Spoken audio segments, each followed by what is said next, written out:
बसंत कर्नाटक, किसी को आओ मत कहो, किसी को जाओ मत कहो।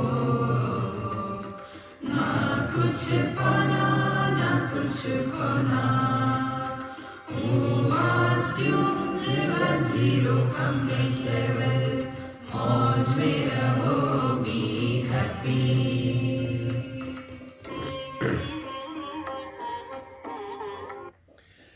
श्री कृष्णा श्री कृष्णा श्री कृष्णा श्री कृष्णा। गुरुर्ब्रह्मा गुरुर्विष्णुः गुरुर्देवो महेश्वरः, गुरुः साक्षात् परं ब्रह्म, तस्मै श्री गुरवे नमः, तस्मै श्री गुरवे नमः। अभी हम लोगों ने दक्षिणामूर्ति का स्तोत्र का पाठ सुना। देखो, भगवान वेदव्यास ने अपने भाष्य में, जो उनका भाष्य है योग सूत्र पर, उसमें लिखा है कि चित्त नाम की नदी जो है वो दोनों दिशा में बहती है।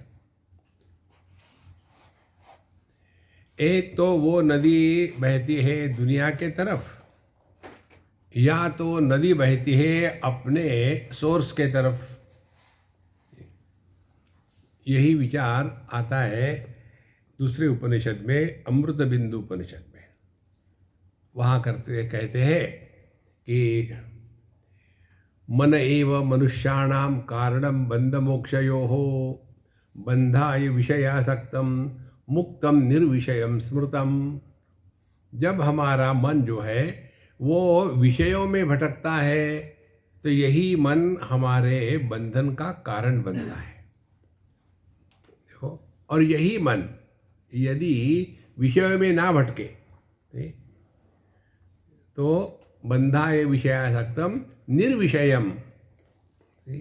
यदि इस मन को हमने बहिर्मुखता से अंदर कर लिया तो वही हमारे मोक्ष का कारण बनता है। तो यह जो निर्गुण मानस पूजा है, इसका तात्पर्य यही है। पहले हमने बाहर के जगत में पूजा कर ली, उसको कहते हैं कृतोपास्ति। कृतोपास्ति माने जिन्होंने उपासना करी है, पूजा पोथी, भगवान का नाम लेना और भजन करना। इनके द्वारा हम अपने मन को दुनियादारी से हटा करके नज़दीक ले आते हैं। जैसे छोटा बच्चा, बालक जब चलता है ना, तब एकदम तो नहीं चल पाएगा, तो उसको कोई ना कोई सपोर्ट लेना पड़ता है। तो पहले ज़मीन का सपोर्ट लेगा, फिर दीवार का, फिर किसी वस्तु का, फिर वो 3 चक्के वाली जो गाड़ी होती है उसका। धीरे धीरे धीरे 2 पैर पर खड़ा रह सकता है। इसी प्रकार से प्रारंभिक अवस्था में हमको अनेक प्रकार के आलम्बनों की आवश्यकता होती है। तो उसमें हमको चाहिए तबला, चाहिए पेटी, चाहिए भगवान का विग्रह चाहिए, फिर पूजा का सामान चाहिए, आरती चाहिए, भजन कीर्तन, नैवेद्य, सब कुछ चाहिए। इसके द्वारा हमारा मन जो है ये दुनिया से हट करके वापस आया, लेकिन फिर भी बिखरा ही रहा है। एकदम तो मन एकाग्र नहीं होगा, इसीलिए अनेक आलम्बन दिए जाते हैं। और ये इन आलम्बनों के द्वारा पहली बात ये होती है कि बहिर्मुखता से हट करके अब वो किसी उच्च वस्तु की प्राप्ति के लिए चल पड़ा। ये भी बहिर्मुखी है। दुनियादारी में भोग के लिए परेशान होना, ये जितनी बहिर्मुखता है उतनी ही बहिर्मुखता पूजा पोथी में है। देखो, तो उसमें आदमी लग गया, लेकिन उससे फायदा ये हुआ कि अब उसके विचारों की दिशा बदल गई। ये पहली आवश्यक बात है, अपने विचारों की दिशा को बदलना। अच्छा, अब ये विचारों की दिशा बदलने के बाद भी हम बहिर्मुखी ही रहते हैं। कैसे? अब हमको पूजा पोथी करने किस लिए कि हमको ये मिले वो मिले, माने अपने इच्छाओं की पूर्ति करने के लिए जब हम देखते हैं कि हम तो नालायक है, हम कुछ कर नहीं पाते, तो फिर जाकर के भगवान के सामने कहेंगे कि भगवान हम आपका नाम लेंगे, पूजा पोथी करेंगे, तो हमको ये दे देना। माने ये अभी बहिर्मुखता ही है, अभी अंतर्मुखी हुए नहीं, लेकिन कम से कम मन को ट्रेनिंग दिया है कि ये मन किसी एक कार्य के पीछे लग जाता है।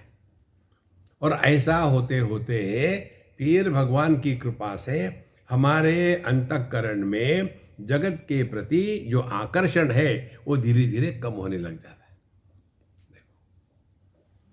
ईश्वर अनुग्रहादेव पुंसाम अद्वैत वासना, ऐसा कहते हैं शास्त्र। ये विषय आता है अवधूत गीता में, पहला ही श्लोक है, ईश्वरानुग्रहादेव पुंसाम अद्वैत वासना महद भय परित्राणाद विप्राणाम उपजायते। तो हमारे जीवन का जो महद भय है, कौन सा भय है? 6 प्रकार के भय है हमारे जीवन में। देह को लेकर के बुढ़ापा और मृत्यु का भय, उसके बाद प्राण को लेकर के खाना और पीना, इसका भय, ठीक खाना मिलेगा कि नहीं, पानी ठीक है कि नहीं। और मन को लेकर के शोक और मोह, ये जो 6 है इसको उर्मियाँ कहते हैं। जो षड उर्मी से मुक्त है वही व्यक्ति परमात्मा में निष्ठावान हो गया।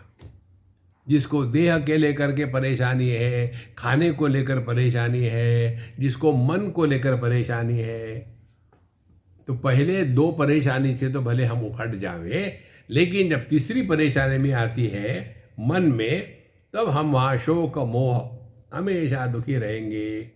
मन हमारा कंट्रोल में नहीं है, उसी को लेकर हम परेशान होते हैं। तो ऐसे व्यक्ति धीरे धीरे अपने आप को सूक्ष्म साधना में प्रवेश कराते हैं और फिर भगवान का नाम लेंगे। अब देखो, अनेक वस्तु का त्याग करके फिर भगवान की कथा का त्याग करके भगवान का भजन का त्याग करके भगवान के नाम का मंत्र, देखो अनेकता से हट करके एक की तरफ जा रहे हैं। फिर एक ही मंत्र चल रहा है, ओम नमः शिवाय, ओम नमः शिवाय। और ये होते होते फिर ये मंत्र भी निकल जाता है। जैसे फल जब पेड़ पर परिपक्व हो जाता है तो अपने आप गिर जाता है, मंत्र भी शांत हो जाता है। और फिर मन में किसी भी प्रकार के कोई भी विचार आ जाए, उसको लेकर के फिर साधक परेशान नहीं होता। देखो, ये जो जप करने वाले होते हैं ना, उनकी परेशानी है ये। हम जब भी जप करने को बैठते तो मन भटकता है, उसको लेकर और परेशान। इसीलिए जैसे जैसे परिपक्वता होती है समझदारी की, वैसे वैसे ही कोई चीज आपको डिस्टर्ब नहीं करेगी। इसीलिए पहले मालूम नहीं तो शास्त्रों का अध्ययन किया, और शास्त्रों के अध्ययन में ऐसे फंस गए कि पांडित्य में रह गए। देखो, पांडित्य जब प्रकट हो जाता है तो जैसे समझो, उदाहरण ले लो आप, एक भागवत महापुराण है, गीता प्रेस के, उसके 2 वॉल्यूम है, काफ़ी भारी है। अब किसी ने उस भागवत महापुराण को कंठस्थ कर लिया, पढ़ लिया, पूरा मालूम है, तो वो पुस्तक से हट करके मस्तक में गया। मस्तक में जाने के बाद और बोझा। देखो, यदि वो मस्तक में गया और वहां जाने के बाद यदि वो परिपक्व हो गया तो ये मस्तक से हट करके हृदय में उतर आता है। जब वही ज्ञान परिपक्व होकर के हृदय में उतरता है तो उसी ज्ञान को प्रेम या भक्ति कहते हैं। जिसके हृदय में भक्ति प्रकट होती है उसी को भक्त कहते हैं। देखो, इसीलिए यह जो निर्गुण उपासना है, इसका तात्पर्य ये मत समझ लेना कि हम एकदम सूखे सूखे रहते हैं। नहीं, हृदय प्रेम से परिपूर्ण होता है। अन्यथा जैसे आपने देखा होगा, जो बहुत ही विद्वान होते हैं, कठोर विद्वान, उनको आप 5 मिनट से ज़्यादा सुन नहीं सकते। कारण क्या है? वो ऐसी भाषा बोलेंगे कि हमको अपने बारे में एकदम तुच्छता, कनिष्ठता का भाव आएगा। यार, अपने को कुछ मालूम ही नहीं क्या क्या बता रहा है। हमारे अखंडानंद जी महाराज एक बात बताते थे, 2 प्रकार के प्रवचनकार होते हैं। एक वो होते हैं कि जिनका प्रवचन सुनने के बाद आदमी इस नतीजे पर पहुंच जाता है, अपने बस की बात नहीं। देखो, और दूसरे महात्मा ऐसे होते हैं, ऐसे बोलते हैं, कहते अरे इतना आसान है। ये कब हो सकता है? जब ज्ञान परिपक्व हो गया, हृदय में प्रकट हो गया। देखो, नहीं तो एक बार आदमी पांडित्य में फंस गया ना, उससे निकलना बड़ा कठिन है, उसी में लगा रहता है। इसीलिए यह जो निर्गुण उपासना है, निर्गुण उपासना का तात्पर्य आप अंदर में शांत रहते हो। देखो, कल भी आपको बताया था, आध्यात्मिक प्रगति का तात्पर्य अपने में विशेषता निर्माण नहीं करनी। जो निर्विशेष सत्ता है वो अपना स्वरूप है। अगले को पता भी ना चले कि ये आदमी पढ़ा लिखा भी है कि नहीं। देखो, नहीं तो जैसे भगवान शंकराचार्य कहते हैं, संप्राप्ते सन्निहिते काले नहीं नहीं रक्षति डुक्रुं करणे। केवल भाषा में ही फंसे हुए हैं। देखो, इसीलिए यह जो निर्गुण उपासना है, इसके द्वारा हम अपने स्वरूप में पहुंच जाते हैं। जो हमने दक्षिणामूर्ति स्तोत्र पढ़ा ना, वो इसी निर्गुण उपासना का ही एक भिन्न रूप है। वह चिंतन की बात बताइए। जैसे एक श्लोक उदाहरण के लिए ले लो, तो कहते हैं कि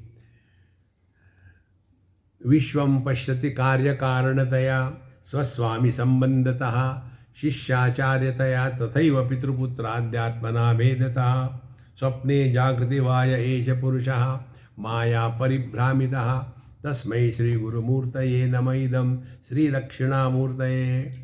अभी श्लोक में ये जो कहा है वही कहा है, विश्वं पश्यति कार्य कारणतया। देखो, जहां हम कार्य कारण में फंसा, वहां संसार निर्माण हो गया। देखो, कौन सा संसार? स्वस्वामी संबंधतः, मैं मालिक हूं, ये नौकर है।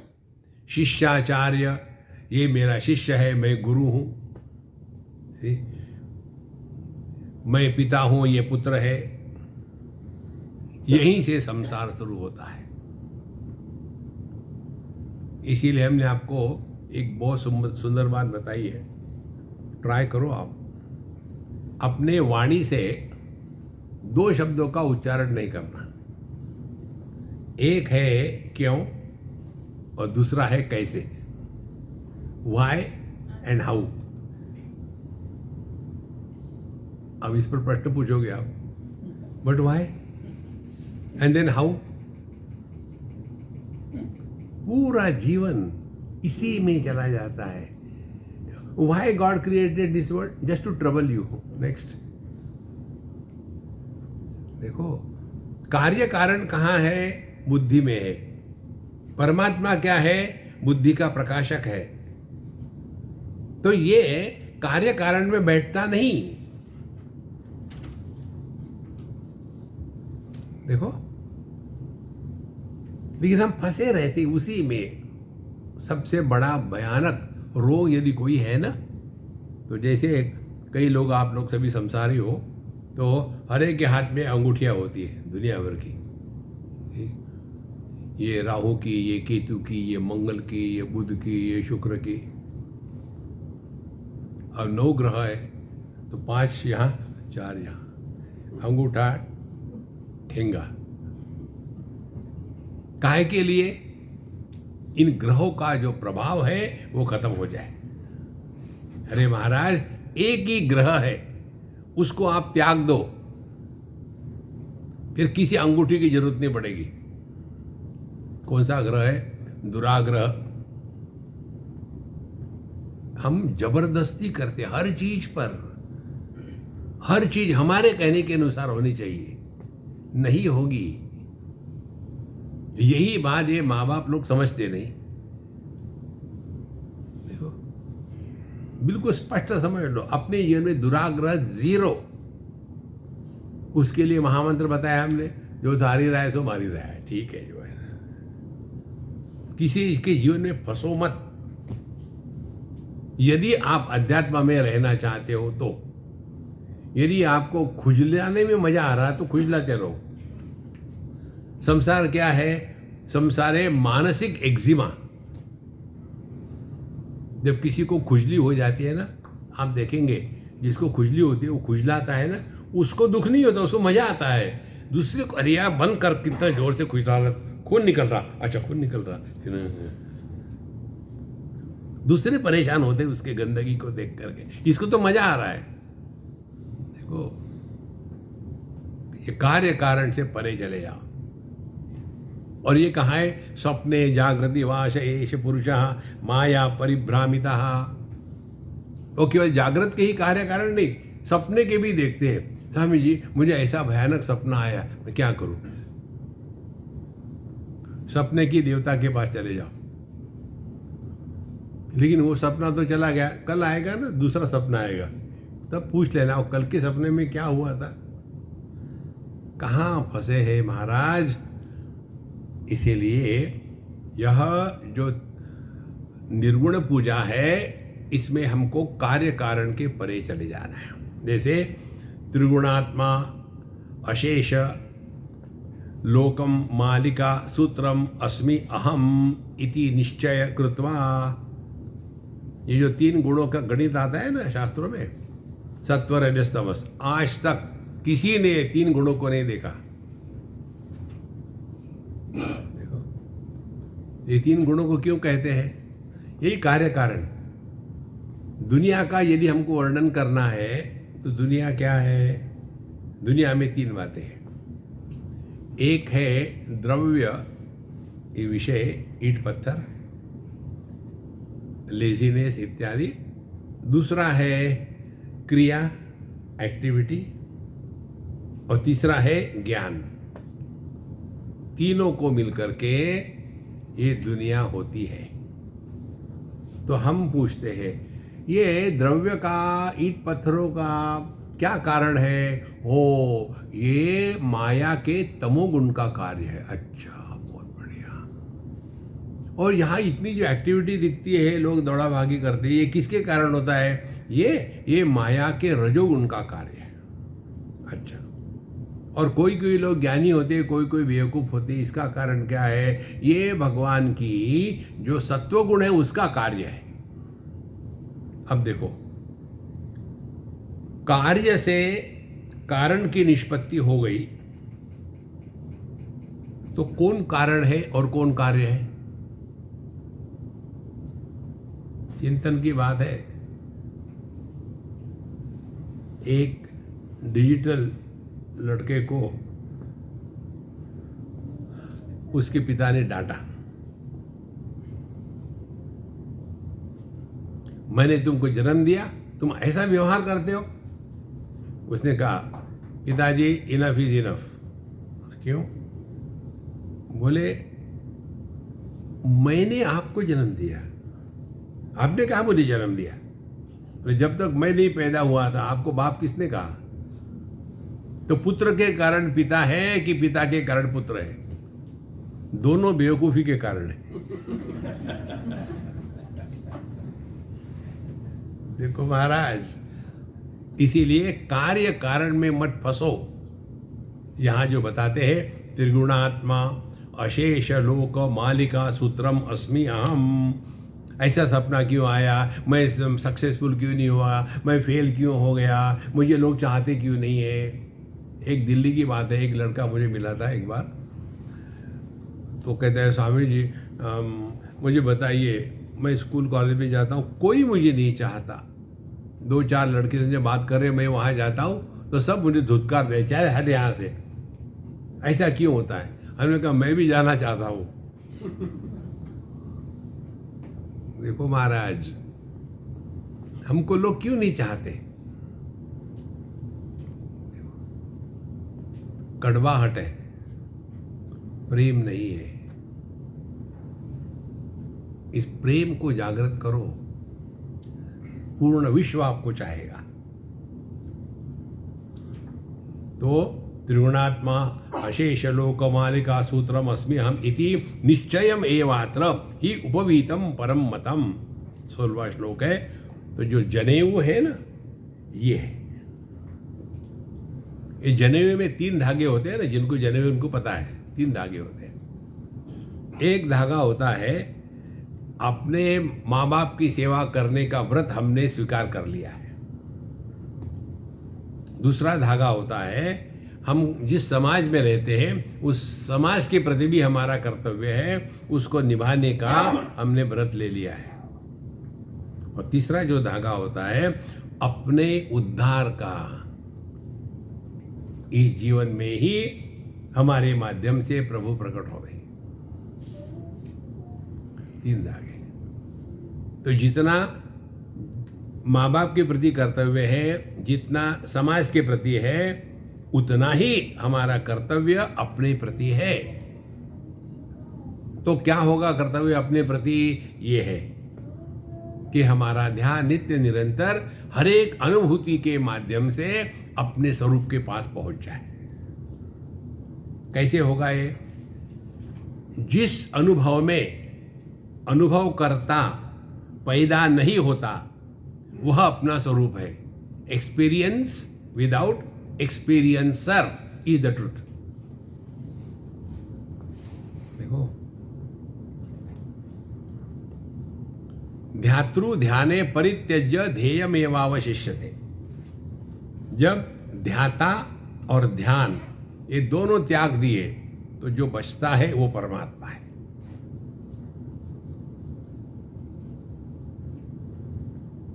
अपना मंत्र ले लो, ना कुछ पाना ना कुछ खोना। कुछ पाना इसलिए नहीं कि हम में क्या कमी है, हम सच्चिदानंद स्वरूप है। क्या पाना है और क्या खोना है? क्या है अपना यहाँ जिसको हम खोएंगे? देखो, जैसे हम कहें कि हम इस यूनिवर्सिटी का त्याग करते हैं। अरे महाराज, ये आपकी थी कब? जैसे हम किसी अन्य के पत्नी को डाइवोर्स नहीं दे सकते। कितनी सरल बात है। इसीलिए इति निश्चयम एवात्र उपवीतम परम श्रुतम।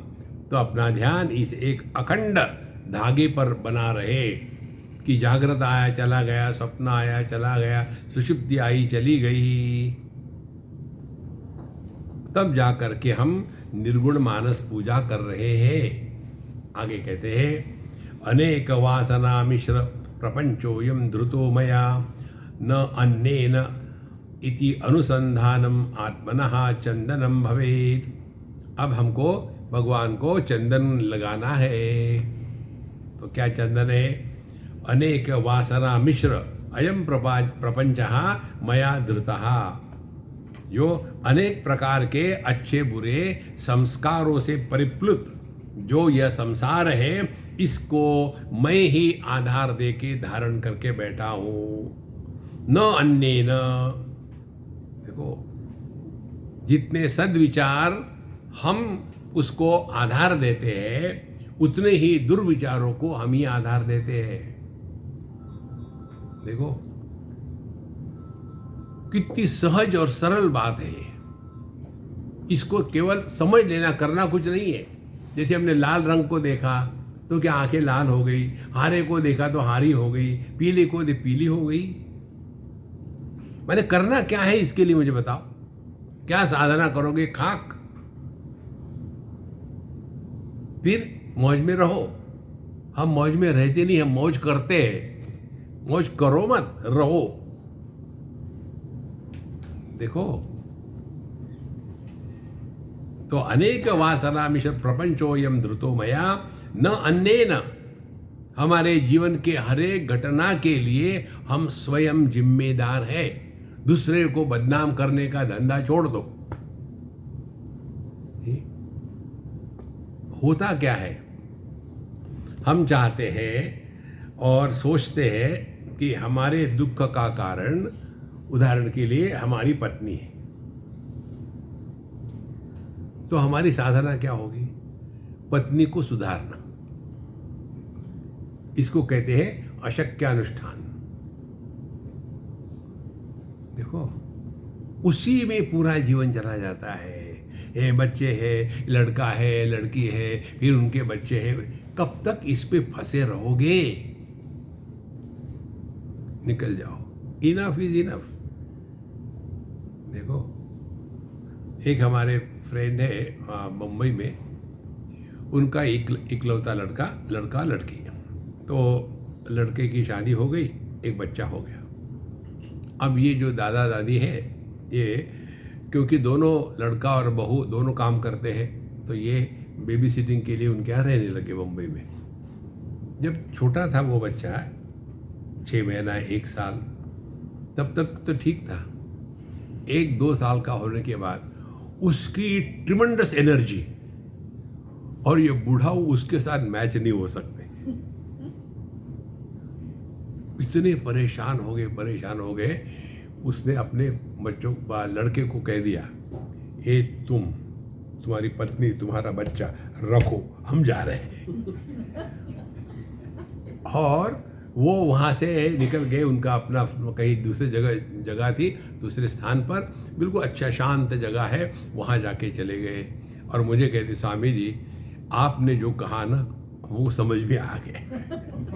पूरा जीवन उसी में लगा रहता था, दूसरा कोई था ही नहीं करने के लिए। इसको खिलाओ, उसको ले जाओ, उसको बाथरूम ले, अरे राम राम राम, तंग आ गई थी मैं। फिर अब मुझे बताओ मैं क्या करूं? तो मैंने कहा, अच्छा अब तुमने जो पूछा है ना, तुम्हारे मन में वैराग्य हो गया, अब मैं तुमको बताऊंगा क्या। एक तो रोज जितना हो सके रामचरितमानस का पाठ करो। उसके पश्चात श्री राम जय जय राम का जप करो। और फिर देखो कैसा होता है मजा। और मुझे 6 महीने के बाद रिपोर्ट करना। 6 महीने के बाद के, स्वामी जी आपको क्या बताओ, बड़ा आनंद है, शांत है, किसी की स्मृति भी नहीं आती, मस्त रहते, दोनों मियाँ बीबी रहते हैं। बोले मैं आराम से अपना खाना खुना बनाती हूँ, खाते हैं, ये अपना जिनको जो करना है वो करते हैं, मैं अपनी पूजा पोथी इसमें लगती हूँ और शांत बैठ लेती हूँ। यहाँ बढ़िया पेड़ है, पौधे हैं, बस उसी में मेरा मन लग जाता है। इतना प्रसन्न है। एक भी दवाई नहीं लेते हम लोग, बुढ़ापे में एक भी दवाई नहीं लेते। बोले वहाँ बॉम्बे में थे तो परेशान रहते थे, बीपी ऊपर गया, नीचे गया, यहाँ हो गया, वो हो गया। पहले उसका कारण वो खोता था। देखो, अपने जीवन का उद्धार करो महाराज, नहीं तो पूरा जीवन उसी में चला जाएगा। तो न अन्येन इति अनुसंधानम आत्मनः चंदनम भवेत्। चंदन लगाते सुगंध के लिए, तो अपने जीवन का सुगंध कब होगा? जब अपने हृदय से प्रभु प्रकट होगे। और प्रभु तब प्रकट होगे जब दुखी आदमी प्रकट नहीं होगा। देखो, ये तो हम जहां भी जाते हैं महात्माओं के पास क्या करते हैं? अपने दुख की गाथा। मुझे तो इसका इतना आश्चर्य लगता है। आश्चर्य क्या, भगवान की लीला है। एक ने मुझे लिखा, स्वामी जी मेरा लड़का अमेरिका में है, 5 साल तक वो एक लड़की के साथ ठीक था, अब वो उसके साथ शादी नहीं करना चाहता है, अब मैं उसके लिए क्या करूं? कौन है ये? वहाँ इंडिया में है, लड़का वहाँ है। बोले आप जब जाएंगे वहाँ ह्यूस्टन तो उसको मिल लेना, उसको समझाना। मैंने बोला उस लड़की से मैं शादी कर लूंगा।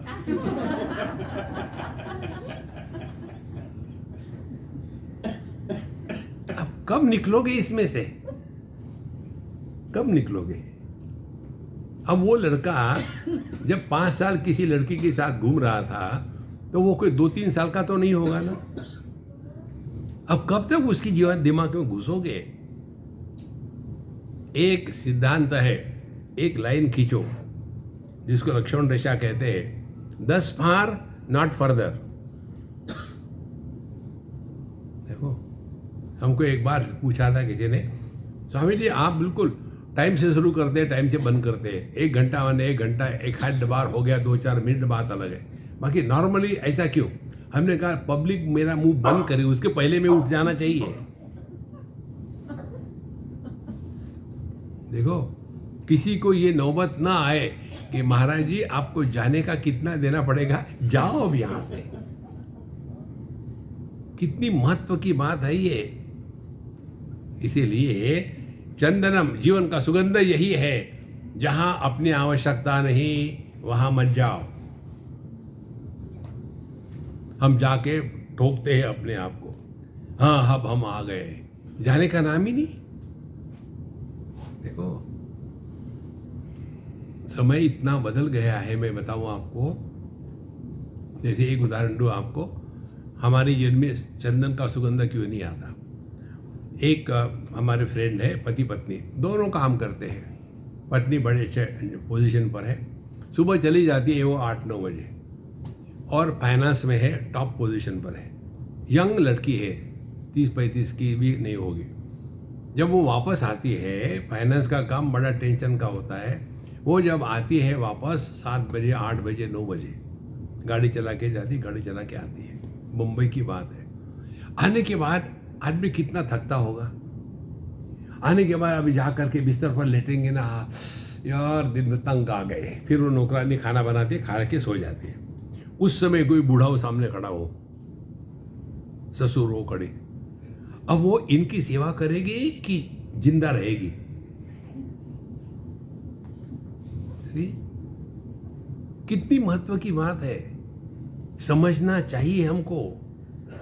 हम समझते नहीं। फिर आने के बाद, हाँ बहू आज वो जो आई थी ना वो काम करने वाली, उसने जो है ना ये ठीक नहीं किया, उसने ये करा दिया। अरे वो बेचारी दिन भर वहां दिमाग खा के आई, घर में आकर के तुम उसको परेशान कर रहे हो। और फिर रोते हैं, स्वामी जी आजकल के बच्चे बड़ों का आदर नहीं करते। हमने आदर करने की तुम्हारे पास है क्या? उम्र बढ़ गई, इसमें हमारा क्या कंट्रीब्यूशन है मुझे बताओ? वजन बढ़ गया, इसमें कंट्रीब्यूशन है? उम्र बढ़ गई, इसमें कौन सा कंट्रीब्यूशन है? ये तो बेचारी पृथ्वी है, समुद्र अपने सूर्य के अगल बगल दौड़ रही है और हमारी उम्र बढ़ रही है। कौन सी कंट्रीब्यूशन है हमारी? बड़े हो गए, बड़े हो गए, लंबा हुआ तो क्या हुआ, जैसे पेड़ खजूरा। देखो, छाया नहीं पथिक को, फलन आगे अति दूरा। हम इसलिए कह रहे ये हमने कई घरों में देखा है, इसीलिए जीवन का सुगंध यही है, दूर रहो। भगवत गीता में यही बताया ना, हम दुखी दुश्मनों के कारण नहीं होते, हम दुखी अपनों के कारण होते हैं। अपनों को दूर रखो, जीवन में आनंद आएगा। देखो, नहीं तो पूरा शुरू हो जाता है संसार। तो यही जीवन का सुगंध है। सत्व रज सत्व तमो वृत्ति त्याग रूप तिलाक्षत ही आत्मलिंगम जय नित्यम जीवन मुक्ति प्रसिद्ध है। तिलांजलि देना माने त्याग कर देना। तो कहते सत्व रज तमो वृत्ति, हमने कल बताया था आपको, सत्व वृत्ति रजस वृत्ति माने स्वप्न अवस्था, सत्व वृत्ति माने जागृत अवस्था, तमो वृत्ति माने सुषुप्ति अवस्था। इन तीनों का त्याग कर देना माने स्पष्ट समझना ये चला चली का खेला। कितने बार सपने आए चले गए, क्या फर्क पड़ा? एक आपको सिद्धांत बताते हैं, ट्राई करो। हर सपने में स्वप्न पुरुष भिन्न होता है ना। कल के सपने का मैं और आज के सपने का मैं, इनका कोई संबंध है क्या? कोई संबंध नहीं। हर एक सपने में स्वप्न पुरुष भिन्न है और स्वप्न और जागृत एक ही तो है।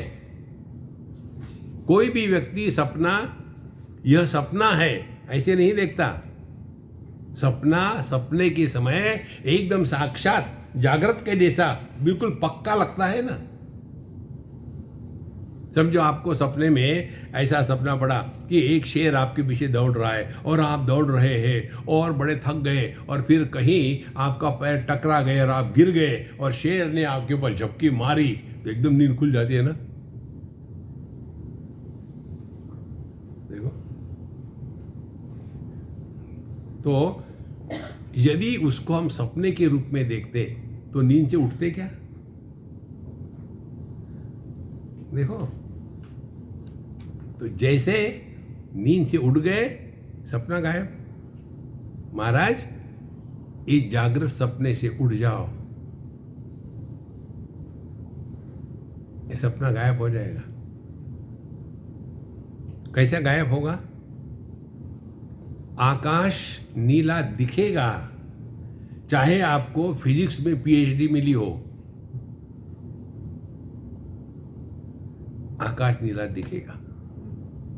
चाहे आप कितने भी पढ़े लिखे हो, योग शास्त्री हो या ज्योतिष शास्त्री हो, फिर भी आपको सूर्योदय और सूर्यास्त मिलेगा।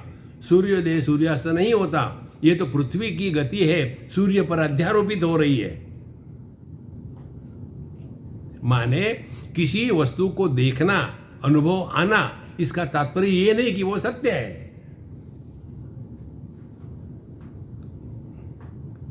स्वप्नावस्था में हर एक अनुभव सॉलिड सत्य होता है ना।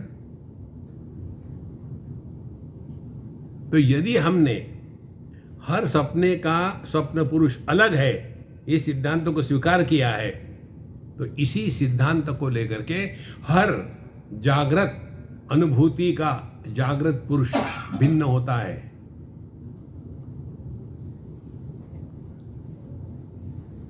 नहीं तो जिंदगी भर हम बच्चे ही रहते,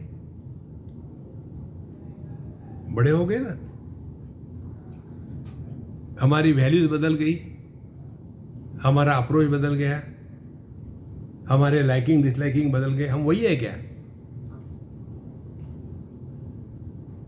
सोचो महाराज। लेकिन हम क्या करते हैं कि जितने भी ये जागृत पुरुष है, फिर क्या करते हैं, एक पुस्तक लिखते हैं, ऑटोबायोग्राफी किसकी? जागृत पुरुष की। और कैसी लिखते हैं? उसमें मैं यहाँ पैदा हुआ था, पहला झूठ, किसी को अपने जन्म का अनुभव नहीं होता, फिर मैं ये किया, फिर मैंने वो किया, फिर मैंने ये किया, वो किया, और धागे में ये सब फूलों को इकट्ठा कर लिए।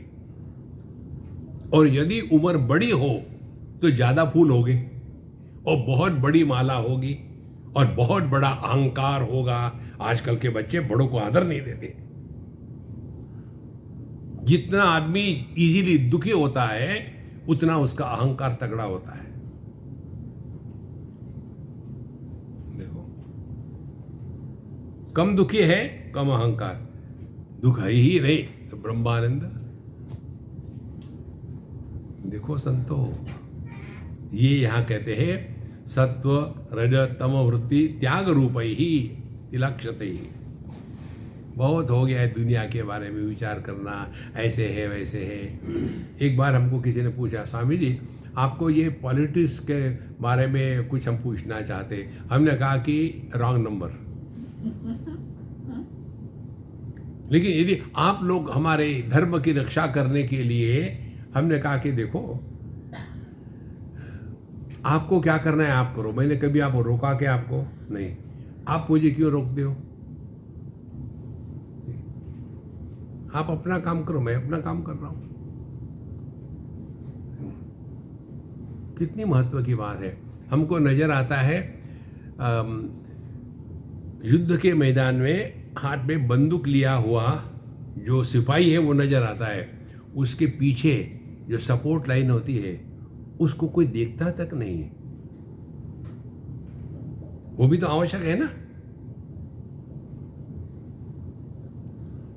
सभी हाथ में बंदूक लेके दौड़ेंगे तो हमारी संस्कृति शास्त्र सब नष्ट हो जाएंगे और फिर हम दुराग्रही हो जाएंगे। तुम्हारे 72 है तो हमारे 200 है। देखो संतो, इसीलिए अपने आप को स्पष्ट समझ लो, आपके जीवन का लक्ष्य क्या है। देखो, इसीलिए आत्मलिंगम यये नित्यम जीवन मुक्ति प्रसिद्ध है। तो हमारा ध्यान अपने स्वरूप के प्रति रहे और उसमें कैसा तिलाक्षते ही हमने अब बहुत हो गया दुनिया दुनिया दुनिया इनफ।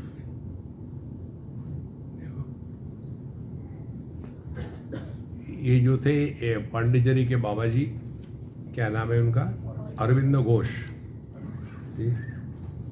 खूब हमारा देश ये करेंगे वो करेंगे, अल्टीमेटली बाबा जी बने ना।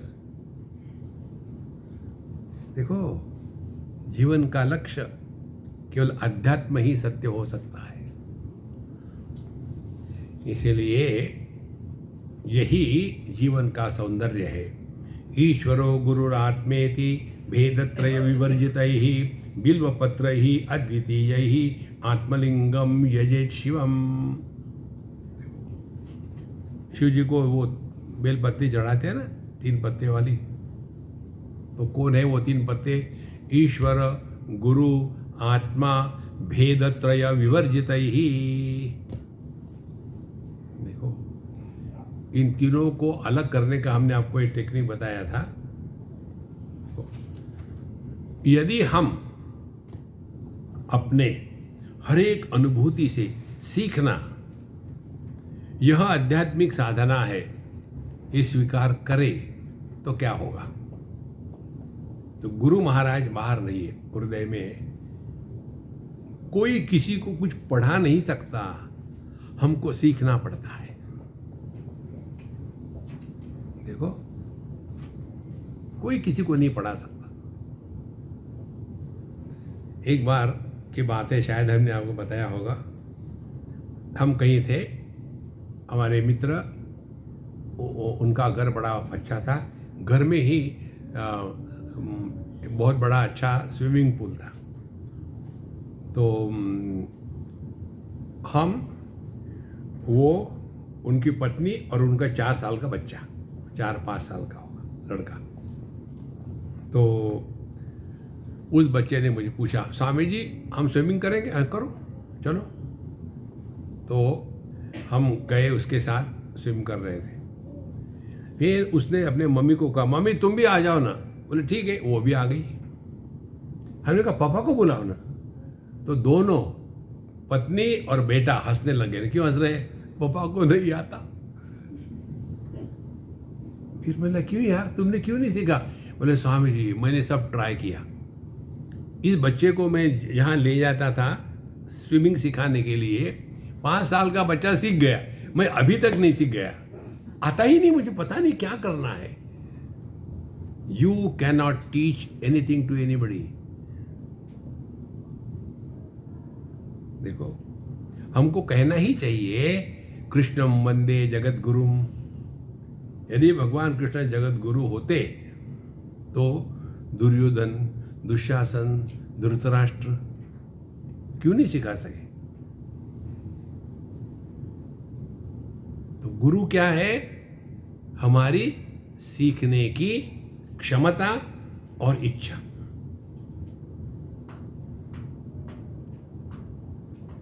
महाराज उठाओ, म्यूल गुरु नहीं, वर्क योरसेल्फ। और यही है आत्मा, ईश्वर गुरु आत्मेति। और जिस दिन हमारे जीवन में ये शुरू हो जाएगा कि हम अपने अनुभूतियों से सीखते हैं, समझ लेना ईश्वर की कृपा हो गई। देखो, ईश्वरो गुरुरात्मेदि भेदत्रय विवर्जितैहि, ये तीनों प्रकार के भेद समाप्त हो गए। देखो,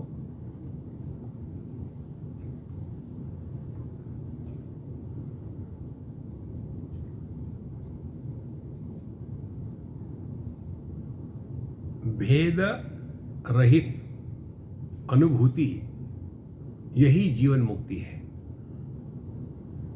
भेद रहित अनुभूति माने क्या? माने भेद का दर्शन हो लेकिन भेदभाव ना हो। देखो, बायां हाथ दाहिना हाथ भेद है, तो इन दोनों हाथों की तरफ हमारी भेदभावना होती है क्या? इसको समझो कुछ लग गया बाएं हाथ को, ठीक है बायां हाथ है क्या फर्क पड़ता है, देना तो अच्छा है, ये खाना खिलाता है। नहीं, इसीलिए भेद का होना और भेद के कारण भेदभाव होना, यहां से संसार शुरू होता है। देखो, अपनी लड़की दूध की धुली और बहू ड्राई क्लीनिंग, कितनी सरल बात है ये। इसीलिए ईश्वरो गुरुरात्मेति भेदत्रय विवर्जित ही, ये तीनों प्रकार के भेद का समापन हो गया। इसी को कहते हैं बिल्वपत्र। बिल्वपत्र ही अद्वितीयम आत्मलिंगम यजेत शिवम। तो भगवान को अपने से दूर मत रखो। पहले द्वैत के दृष्टि से हमने आपको टेक्निक बताया था। क्या है द्वैत की दृष्टि से? इतना केवल भान रखना कि हम जो भी करते हैं, जो भी बोलते हैं और जो भी सोचते हैं, हमारे करने के पहले कन्हैयालाल हृदय में जान लेते हैं। हम जो भी बोलते हैं, बोलने के पहले वो सुन लेते हैं, और जो भी हम सोचते हैं, सोचने के पहले वो जान लेते हैं। इतना केवल अवेयरनेस रखो तो आपको साधना करने की कोई आवश्यकता नहीं।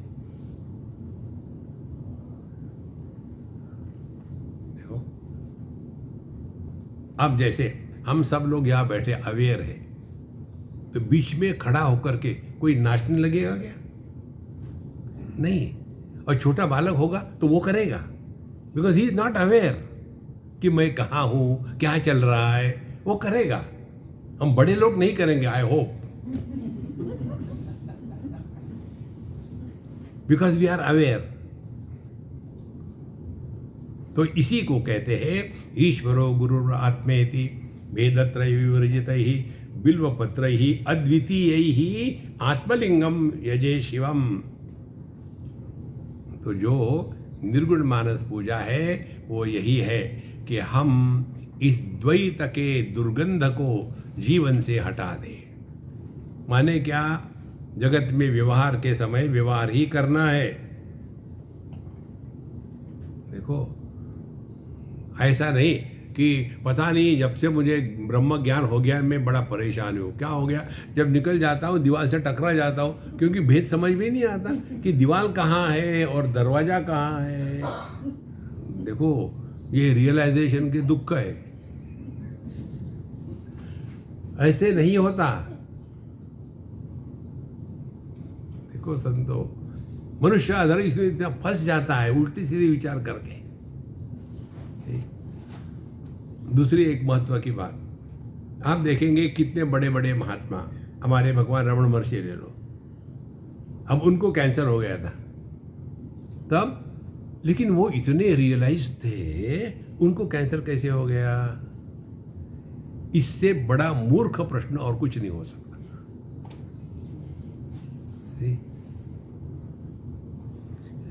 प्रकृति में विकृति अवश्यंभावी है। यदि आपको विकृति से मुक्त होना है तो परमात्मा में बैठ जाओ। अरे आप देखो, शरीर में विकृति आ गई, इंद्रियों में विकृति आ गई, मन में विकृति आती है, बुद्धि में आती है, हर में आती है, लेकिन इस सभी विकृतियों का जो एक आधार है वो ज्यों का त्यों है। करना क्या है भैया?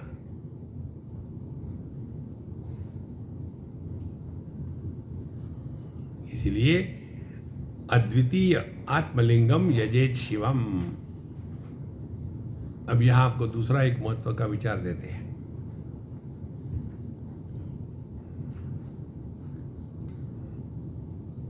वृत्तियां या विचार हमेशा अन्य के बारे में आते हैं। अपने बारे में नहीं आते। जैसे आंखें अन्य को देख सकती है, आंखें स्वयं को नहीं देख सकती। एक कॉलेज में मैं कहीं बोल रहा था तो एक लड़की ने कहा, excuse me, I can see my eyes. अच्छा, oh very good, show me how you, I will also try to see. उसने अपने पर्स में से वो छोटा सा आईना निकाला, देखो आई कैन सी। अच्छा, हे यू आर रियली इंटेलिजेंट।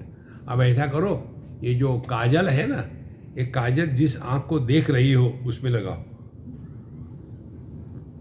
तुम दर्पण में आंख का प्रतिबिंब देख रही हो, आंख नहीं देख रही हो। देखो, जब एक माँ बच्चे को देखती है तो स्त्री के रूप में नहीं देखती, माँ के रूप में देखती है।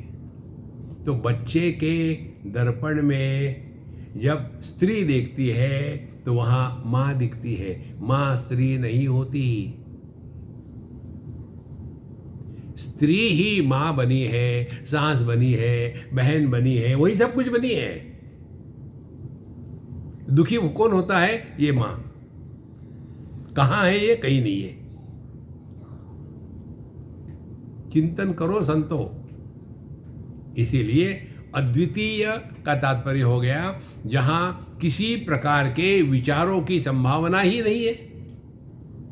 अब बताओ मुझे, हम है, ये विचार कभी कटता है क्या?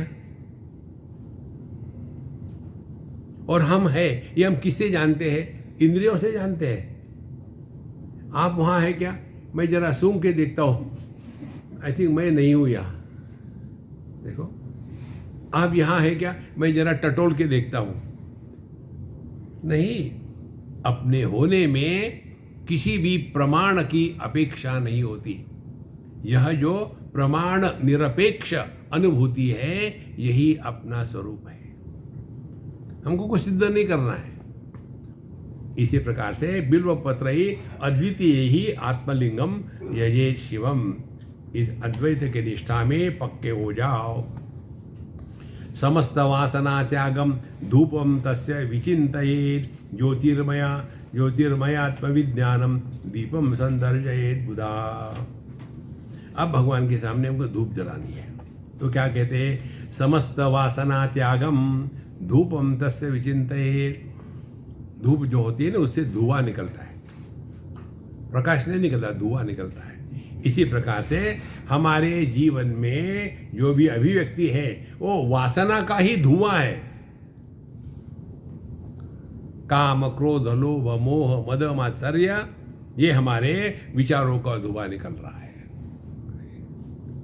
वासना माने संस्कार, गुस्सा आना, फ्रस्ट्रेशन होना, किसी को उल्टी सीधी बात कह देना, ये सब अपने वासनाओं की ही अभिव्यक्ति है।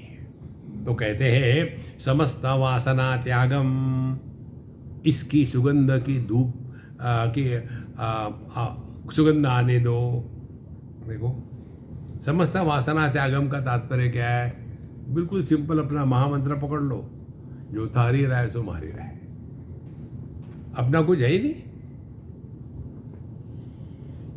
देखो महाराज, हमारा अपने मन पर कंट्रोल है क्या? नहीं। बच्चों का उनके मन पर कंट्रोल है क्या? नहीं।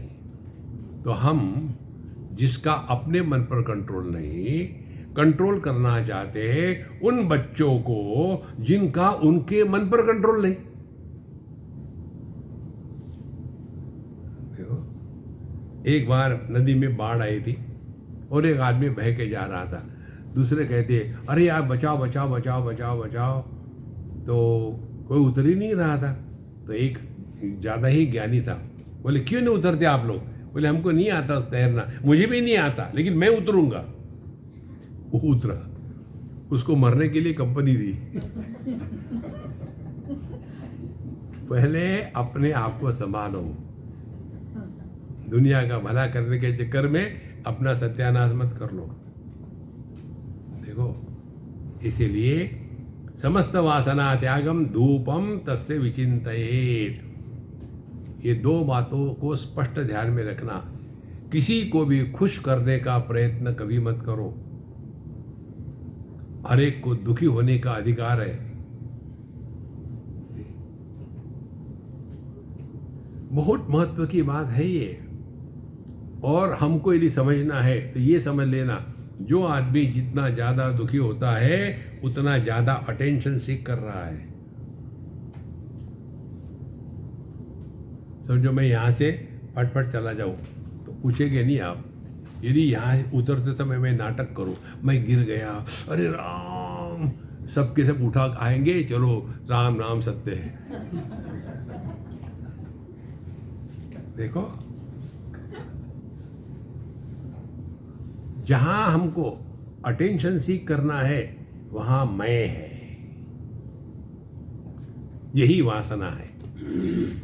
इसीलिए समस्त वासना त्यागम धूपम तस्य विचिंतयेत।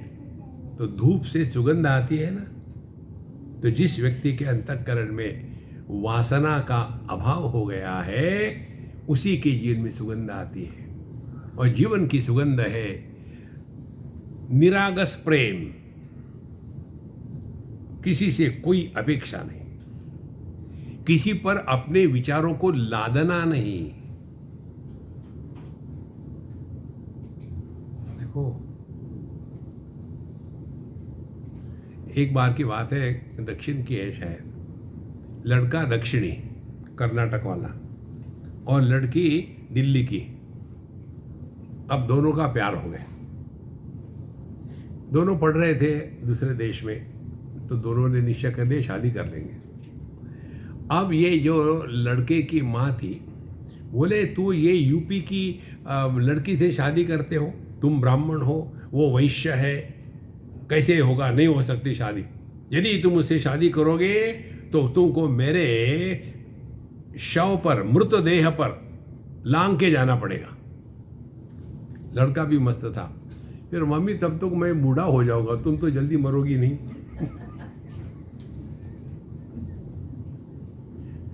कितनी सरल बात है, क्योंकि मुझे यदि तुम्हारे शव पर लांग के जाना है तो मैं कब तक वेट करूंगा, या तो तुम जल्दी मरो या तो मुझे शादी करने दो। अब क्या रही उस मां की, कितनी सरल बात है। तो मैंने उसको पूछा, फिर माँ ने कहा माँ ने कहा तू बेशरम है, ठीक है कर ले शादी, हो गई। कितनी बढ़िया बात है। ये माँ बाप लोग जो होते हैं ना, बड़े ब्लैकमेल करते हैं। इसीलिए ये जितना भी हमारा दुराग्रह है, ऐसे होना चाहिए वैसे होना चाहिए, छोड़ दो, नहीं जो करते कर रहे तो बस झंझट में पड़ो। एक हमारा सिद्धांत है, हमने अपना उद्धार किया क्या? नहीं, जो स्वयं हम तो डूबे हैं सनम, पब्लिक को साथ लेके डूबेंगे। देखो, ये है आत्मलिंग की पूजा। समस्त वासना त्यागम धूपम तस्य विचिंतयेत ज्योतिर्मयात्म विज्ञानम। फिर अब दीप दिखाना है भगवान को। क्या है? ज्योतिर्मय आत्मविज्ञानम दीपम संदर्शयत बुधा। बुधा माने समझदार है, साधक। क्या कहे? आत्मविज्ञानम दीपम। हम यदि अपने स्वरूप में निष्ठावान है तो इसके क्या लक्षण होंगे? उसका एक लक्षण होगा, आप अपने भूतकाल के बारे में बोलेंगे नहीं और किसी के भूतकाल के बारे में पूछेंगे नहीं। कैसी साधना करें ये? Wherever you are, whenever you are, whatever you are, be 100%। हम देखो, जहां भी 5-10 लोग इकट्ठे हो जाते हैं ना, वही बात है। याद है उस समय हम जब छोटे थे तो मैं गधे पे बैठा था और तुमको गधे ने लात मारी थी और फिर मैं भी गिर गया था। अरे गधों की बात क्यों करते हो? अभी तो तुम जिंदा आदमी हो ना।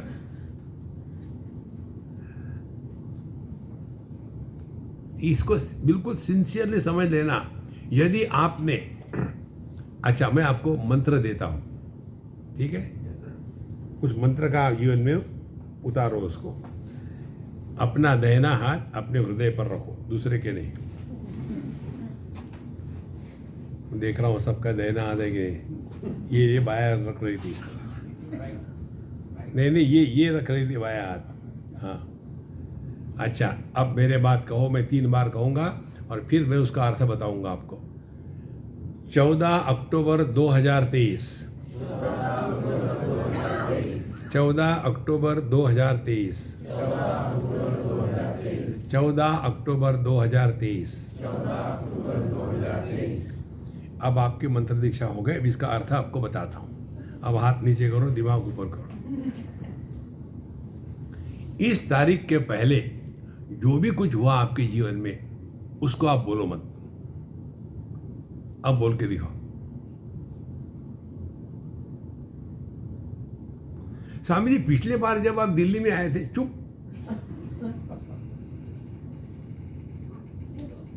देखो, हम अन्य के साथ हमेशा भूतकाल को लेके बोलते हैं, और भूतकाल होता है देह का, हमारा नहीं।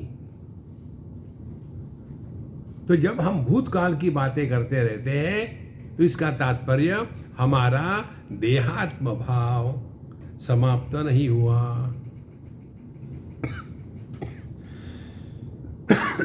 कितनी महत्व की बात है।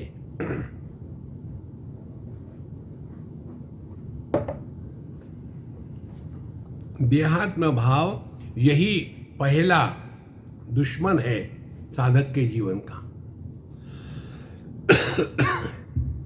इसको हमको जीतना है। यदि देहात्म भाव को नहीं जीतेंगे तो आगे हमने कुछ किया ही नहीं। देखो, तो कौन सा हो गया? ज्योतिर्मय आत्मविज्ञानम दीपम। यह जो अनुभव है आपका, केवल इसी क्षण में आप परिपूर्ण हो।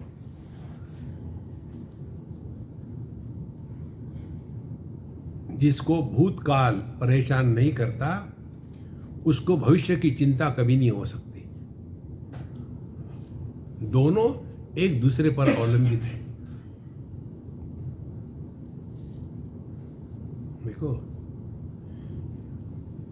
जिसकी शादी नहीं हुई उसको सांस परेशान नहीं कर सकती, एक दूसरे पर अवलंबित है। तो जिसने ये भूत को त्याग दिया, भविष्य की चिंता नहीं होगी। फिर वर्तमान में रहना यह प्रयत्न नहीं है। भूत में जाओगे तो प्रयत्न करना पड़ता है, भविष्य में जाओगे प्रयत्न करना पड़ता है। इस क्षण में रहो, एफर्टलेस। इसको कहते हैं आत्म ज्योति के द्वारा अपनी आरती करो, दीपक दिखाओ भगवान को। ज्योतिर्मय आत्मविज्ञानम दीपम संदर्शेत बुधाः। इसमें रहो।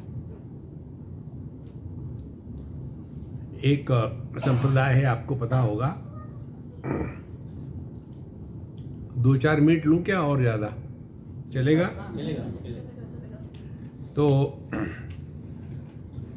स्वामी नारायण संप्रदाय आपने सुना होगा। उनके जो साधु होते हैं, उनके 5 नियम है। पहला नियम, वो सिले हुए कपड़े नहीं पहनते, बिना सिले हुए कपड़े पहनते। दूसरा नियम है, वो जब खाना खाते हैं तो सब खाना इकट्ठा करके फिर खा लेते हैं, अलग अलग नहीं खाते। तीसरा, वो पैसे को स्पर्श नहीं करते। चौथा, वो स्त्री को देखते भी नहीं और वार्तालाप भी नहीं करते। और पांचवा, अपने किसी भी रिश्तेदारों से किसी भी प्रकार का संबंध नहीं रखते। 5। तो एक सज्जन ने हमको पूछा, ऐसा क्यों करते? हमने कहा, देखो, उनकी अपनी साधना पद्धति है, वो आपको तो नहीं कह रहे ना, फिर आपको उनके बारे में क्या परेशानी है? आप अपनी देखो ना। तो ये जब नियम बताते हैं गुरु महाराज, ये हमको परेशान दुखी करने के लिए नहीं है, क्योंकि हमारे मन में जो विचार आते हैं ना, उसी के आते हैं जिसको हमने महत्व दिया है। देखो, आपके मन में कंबोडिया के गली में गिरे हुए आदमी के ध्यान आया क्या? मालूम ही नहीं कंबोडिया कहाँ है। देखो, माने जिसको हमने महत्व दिया है वही हमारे दुख का कारण है। इसीलिए यह ज्योतिर्मय आत्मविज्ञानम दीपम संदर्शेत बुधा, अपने स्वरूप में रहो महाराज। अच्छा, फिर हम ये जब रोज करेंगे इस मंत्र का, नहीं नहीं नहीं, ये मंत्र बदलेगा कल इसका होगा 15 अक्टूबर।